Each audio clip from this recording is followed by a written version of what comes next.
ভিডিওটা শুরু করার আগে সবাইকে একটা থ্যাংক ইউ এবং স্যালুট দিতে চাই আমার সাজেক ব্লগটা মোটামুটি ভালো রেসপন্স দেওয়ার জন্য। তো সাজেক ট্যুরটা কমপ্লিট করা হয়েছে অলমোস্ট 1 মাস পার হয়ে গেছে। তো সময়ের অভাবে আসলে একটা কোশ্চেনের অ্যান্সার দেওয়ার জন্য সাজেকের ট্যুরটা আসলে একটা ব্লগ রেডি করতে পারিনি। কোশ্চেনটা হচ্ছে হলো যে অনেকেই দেখলাম জিজ্ঞেস করতেছে সাজেকে সোলো মোটো ব্লগ বা সোলো ট্রাভেল যেটাই বলেন, মানে কস্টিং কত ছিল। তো কস্টিং অ্যাকচুয়ালি আমি অ্যাকুরেটলি সোলো ট্রাভেলিংয়েরটা হয়তো কিছু প্লাস মাইনাস হবে, কেননা আমি তানাক্কাপাড়া সীমান্ত সড়ক এবং খাগড়াছড়ি টাউন পর্যন্ত ফার্স্ট ডেটা আমি একটা গ্রুপের সাথে ছিলাম। সেকেন্ড সেকেন্ড ডে থেকে আমি তাদের সাথে আলাদা হয়ে গেছি এবং পরের 2 দিন আমি সিঙ্গেলি ঘুরে সাজেকেও একলা উঠছি, সাজেক থেকে ঢাকাও একলা ব্যাক করছি। তো সে কারণে হচ্ছে হলো অ্যাটলিস্ট 30-35% ট্যুর আমি হচ্ছে গ্রুপে দিছি, বাকিটা আমি সোলো দিছি। তো আজকে আপনাদের সাথে সেই কস্টিংটা নিয়ে আলোচনা করব। তো hey everyone, this is Shamsul Arifin Piyas and welcome to another blog.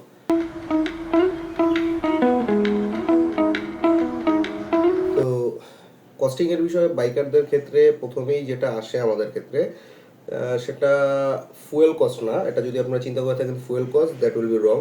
কারণ আপনি একটা লম্বা ট্যুরের আগে অলমোস্ট আমি সাজেক ট্যুরে 810 কিলোমিটারের মতো জার্নি করছি ঢাকা থেকে সীমান্ত সড়ক এবং আনুষঙ্গিক আশপাশ ঘোরার সহ। তো এই 810 কিলোমিটারের মধ্যে আমি যে একটা লম্বা ট্যুরে যাব তার আগে আমার প্রথম কাজ হচ্ছিল বাইকের জেনারেল একটা মেনটেনেন্স করা। তো এক্ষেত্রে আমার একটা জিনিস বেঁচে গেছে যে আমার হলো ফ্রি সার্ভিস ছিল। তো আমি সোনারগাঁও মোটরস থেকে ফ্রি সার্ভিসটা দিয়ে নিছিলাম। তো ফার্স্টে বলে নিই, সোনারগাঁও মোটরস বাংলা আমার এখন পর্যন্ত 7টা সার্ভিস করানোর মধ্যে সবচেয়ে ওর্স্ট সার্ভিস হচ্ছে হলো সোনারগাঁও মোটরস। তো সোনারগাঁও মোটরসে তাও হচ্ছে হলো আমার টুকটাক কিছু চেক করে আমি ওখান থেকে engine oil, oil filter, air filter, এই 3টা জিনিস আমি চেঞ্জ করে নিয়েছিলাম। আর টাইমও হয়ে গেছিলো চেঞ্জ করার, হয়তো আরও কিছুদিন চলতো, বাট ট্যুরের মাঝখানে যেহেতু চেঞ্জ করা সম্ভব না। এটা আপনারাও হচ্ছে হলো বাইকের একটা লম্বা ট্যুরের আগে অবশ্যই প্রপার মেনটেনেন্স, প্রপার সার্ভিস দিয়ে নেবেন। চাকার অ্যালাইনমেন্ট, টায়ার প্রেশার, চেনের অ্যালাইনমেন্ট, চেনের লুপ, আপনার এয়ার ফিল্টার বাজে থাকলে সেটা চেঞ্জ করবেন, ইঞ্জিন অয়েল, অয়েল ফিল্টার। তো অ্যাপ্রক্সিমেটলি ইঞ্জিন অয়েল হচ্ছে হলো 1450 টাকা, মতুল ফুল সিনথেটিক যেটা ইউজ করছি। বাইরে থেকে কিনলে একটু কম হইতো, সার্ভিস সেন্টার থেকে কিনছি যেহেতু একটু বেশি পড়ে। তো সার্ভিস সেন্টারে হলো অথেন্টিসিটির যে ভয়টা থাকে সেটা থাকবে না। তারপর ইঞ্জিন অয়েল ফিল্টার 130 টাকা, আর এয়ার ফিল্টার 525, খুব সম্ভবত 2100 সামথিং আমার একটা গেছিলো। আপনাদের এই পাশে হচ্ছে হলো চলে আসবে আমি কোনটা কোনটায় কস্টিং করছি। তো ওই অনুযায়ী আপনারা হচ্ছে হলো দেখে নিতে পারবেন। পুরো ভিডিওতে এই পাশে হচ্ছে হলো টোটাল চার্টটা থাকবে এবং আপনারা পেয়ে যাবেন যে আমার হচ্ছে হলো কস্টিংয়ে কী কী গেছে। আর সেকেন্ডটা হচ্ছে হলো মেজর যে ফ্যাক্টরটা এখন আমি বলবো সেটা হচ্ছে হলো আপনার কতটুকু ফুয়েল কস্ট গেছে। তো ফুয়েল কস্ট বিষয়টাও আপেক্ষিক। আপেক্ষিক বলতে এখন ধরেন আপনি 250 সিসি 350 সিসির বাইক নিয়ে যাবেন, আপনার কস্টিং একটা আসবে, আপনার রাইডিং স্টাইলের উপর কস্টিং একটা আসবে। তো আমার অ্যাপ্রক্সিমেটলি 15 লিটার, এক্স্যাক্ট 15 লিটার তেলে আমি 810 কিলো গেছি এবং আমার মাইলেজ আসছে 54। তো 54 হাইওয়েতে এবং পাহাড় সহ খুবই ভালো মাইলেজ হইতে পারে। আমি হচ্ছে একদম সার্ভিস করে নিয়ে গেছিলাম গাড়িটা, সেই কারণে আমার মাইলেজটা একটু বেশি আসছে। এবং আমি যেটা বলবো যে আমি খোলাজাত তেল ভরছিলাম খাগড়াছড়ি টাউনে। সবাই বলছিল ওই তেলটা ভালো হবে এবং ওটার পরে নেওয়ার পরে আমার পারফরমেন্স আমি আরও ভালো পেয়েছি। আমি ওই তেলে মানে আমার কাছে লাগছে যেটা ওই তেলটা নেওয়ার কারণ হচ্ছে হলো কিছু প্রাইসিং বেশি গেলেও আমার সেখানে হচ্ছে হলো পোষায় গেছে সেই তেলটা। তো অ্যাপ্রক্সিমেটলি হচ্ছে হলো আমার খোলা তেলে এবং পেট্রোল পাম্পের তেল সহ 15 লিটার তেলে আপনার 1900 টাকার মতো খরচ গেছে। এক্স্যাক্টলি বললে 1875 টাকার মতো খরচ গেছে। আর এটা গেলো তেল কস্ট। আর হোটেলের বিষয়টা হচ্ছে হলো হোটেলেরটা হয়তো আমার সাথে আপনার মিলবে না। হোটেল হচ্ছে হলো আমি সাজেক থাকি নাই। আমরা যেটা প্ল্যান করছি রাতের বেলা খাগড়াছড়ি থাকছি, যেহেতু আমরা সবাই সাজেক অনেকবার গেছি, সাথে যারা ছিল তারা তো পরে যায় নাই, আমি সাজেকের আগে 3বার গেছি। তো আমার অ্যাকচুয়ালি আমার টার্গেটটা ছিল সাজেক 0 পয়েন্টে আমার বাইকের সাথে একটা আমার ছবি তোলা। তো সেই লক্ষ্যে হচ্ছে হলো আমি সাজেক ফার্স্ট স্পটে উঠছি, সেকেন্ড স্পটে নেমে গেছি।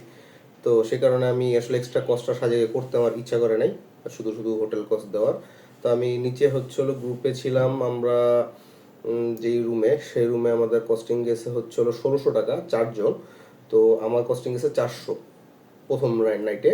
সেকেন্ড নাইটে হচ্ছে হলো আমার কস্টিং গেছে আপনার হচ্ছে হলো অ্যাপ্রক্সিমেট 700 টাকা। তো 700 আর 400 1100 টাকায় হচ্ছিল আমি 2 রাত থাকছি এসি রুমে, যেটা আমি সাজেকে চিন্তাও করতে পারবো না উইথ ফ্যাসিলিটি তো বাদ। আর এরপরে আসে হচ্ছিল খাওয়া দাওয়ার খরচ। খাওয়া দাওয়ার খরচটা আমার 3 দিনে গেছে 2500। এখন 2500 যাওয়ার পিছনে কারণ হচ্ছে হলো প্রথম দিন আমি তো একটা গ্রুপের সাথে ছিলাম, সেখানে কিছুটা কস্টিং সেভ হয়। আর পরে সোলো হয়ে যাওয়ার পরেও কস্টিং সেমই ছিল, জাস্ট আমার সাজেকে যে আমার ওই ব্যাম্বু চিকেন খাবো এটার একটা ইচ্ছা হয়েছে, যেহেতু আমি একলা ছিলাম। 2 জনের প্যাকেজ, সেটা আমার 560 টাকা ওখানে আমার এক্সট্রা চলে গেছে এক বেলাই। তো এটা বিষয় না, আপনার শখের উপরে। আর এছাড়া থাকে হচ্ছিল আপনার মিসেলেনিয়াস কস্ট। মিসেলেনিয়াস কস্টের মধ্যে আমি ওখানে ধরে রাখছি হলো 2000 বলতে দেখা গেছে আমরা কোনো জায়গায় নাস্তা করছি, চা খাইছি, দেন হচ্ছে হলো আপনার হয়তো কি বলে আপনার কিছু কেনাকাটা করছি, টুকটাক শপিং করছি। তো এই সব হাবি জাবি মিলে হচ্ছে হলো আপনার 2500 টাকার মতো একটা খরচ যায় আমার। অ্যাপ্রক্সিমেট আমার কস্টিং গেছে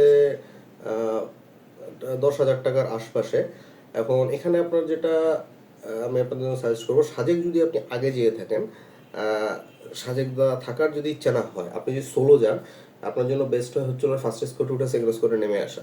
যদি সাজেক আগে না যেয়ে থাকেন, সোলো হলে সাজেকে আপনি অনেক কস্টিং করে যাবে, এটা আপনার 15,000 প্লাস কস্টিং করে যাবে। কেননা সাজেকে এক রাত থাকাই এবং সাজেকের খাওয়া দাওয়ার কস্ট এভরিথিং কস্ট বেশি, যেটা আপনি নিচে আসলে অনেক কমে পারবেন।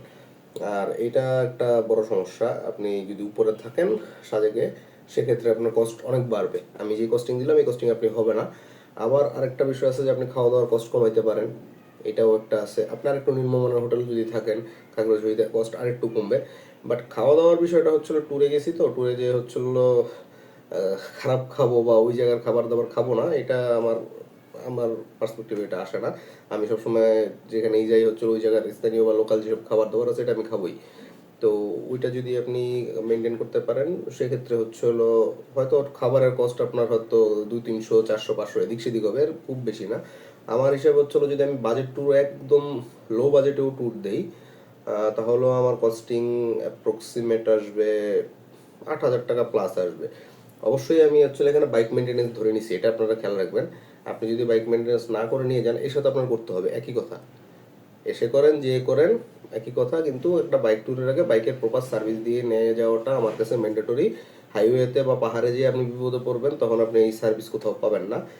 আর এর সাথে হচ্ছে আমরা আনুষঙ্গিক অনেক কস্ট যেতে পারে, আপনি ছোটোখাটো ট্যাক্সিন করতে পারেন, কোনো জায়গায় হচ্ছে হলো কোনো গাড়িতে মেরে দিতে পারেন, ওইটার কস্ট যেতে পারে, আপনার কোনো ট্রিটমেন্টের দরকার হতে পারে। তো ওগুলি আনুষঙ্গিক, ওগুলি বাদ।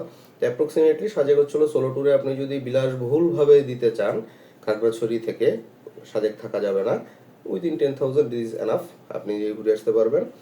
আর ইঞ্জিন অয়েলের ক্ষেত্রেও সেম জিনিসটা হচ্ছিল, আপনি যদি মতুলের সিনথেটিক ইউজ না করে আপনার ইউজ করেন যেটা মিনারেল, সেক্ষেত্রে হচ্ছিল আপনার ওখানেও অনেক টাকা সেভ হয়ে যায়, 800 টাকার কাছাকাছি সেভ হয়ে যায়। বাট আমি সিনথেটিক ইউজ করি, সিনথেটিক ইউজ করে আমি স্যাটিসফাইড। মতুলের সিনথেটিকের পারফরমেন্স সুপার। তো আজকে এই পর্যন্তই, আপনারা কস্টিংয়ের লিস্টটা নিশ্চয়ই পাশে দেখতে পারতেছেন। তো অ্যাপ্রক্সিমেট এই কস্টিংয়ে যাবে। তো এরপরে হচ্ছে হলো আমি রাঙামাটি ট্যুরে যেটা গেছিলাম, রাঙামাটি ট্যুরে কস্টিংটা আপনাদের সাথে শেয়ার করব। আর নেক্সট একটা ট্যুরের কথা ছিল শ্রীমঙ্গলে, সেটা হচ্ছে না, সেটা আমরা বাই বাস যাচ্ছি বন্ধুরা মিলে। তো যেহেতু এই গ্রুপে কোনো বাইকার নেই, আমি একলা বাইক নিয়ে যে প্যারা নেওয়ার কোনো মানে হচ্ছে না। তো দেখা হবে সামনের কোনো ভিডিওতে, সে পর্যন্ত ভালো থাকবেন, সুস্থ থাকবেন।